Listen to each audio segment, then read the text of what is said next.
Polio ختم نہ ہونے کی سب سے بڑی وجہ یہ ہے کہ والدین کی جانب سے پولیو کے قطرے نہیں پلائے جا رہے. اب اس کی وجوہات پہ ہم نے جانا ہے.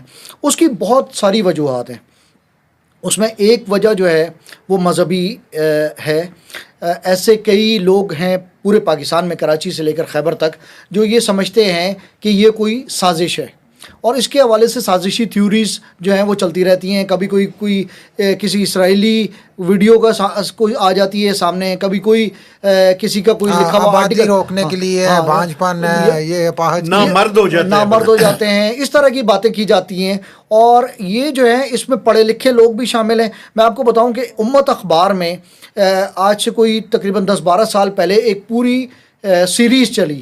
ایک صاحب ہیں جو ڈاکٹر عبداللہ کے نام سے، انہوں نے پوری ایک سیریز آرٹیکل پورے چلائے، لکھے، اور اس میں انہوں نے دعویٰ کیا کہ جی ویکسین ہی خراب ہے. اور اس میں لیکن ابھی تو دیکھیں کیمپین، ایک منٹ، وہ جو آرٹیکل جو امت اخبار ہے وہ مذہبی حلقوں میں پشتون آبادیوں میں بہت زیادہ پڑھا جاتا ہے. تو وہ اس سے انفلوئنس ہوا. ایک تو مذہبی وجہ، مجھے پتہ چلا پشاور میں ایک مذہبی گروہ ہے، ایک فرقہ ہے، وہ انہوں نے باقاعدہ اپنے لوگوں سے حلف لیے کہ آپ جو ہے اپنے بچوں کو پولیو کے قطرے نہیں پلائیں گے. پھر ان کو سمجھایا بجھایا گیا اور وہ اس کے قائل ہوئے. یہ تو ایک وجہ تو یہ ہو گئی.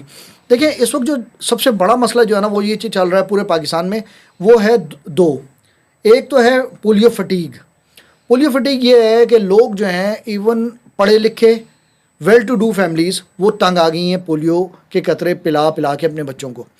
تو وہ ایک فٹیگ ان کے اندر طاری ہو گئی ہے، اور وہ جو ہے اب اس کو ریفیوز کر رہے ہیں. یہ کراچی میں بھی ہمیں نظر آتا ہے، یہ ہمیں جو ہے ملک کے دیگر علاقوں میں بھی یہ نظر آتا ہے. اس میں سب سے اور دوسری چیز ہے کے پی میں اس وقت جو ہے وہ کمپین جو ہے نا وہاں پہ سیکورٹی کے بڑے شدید خدشات ہیں.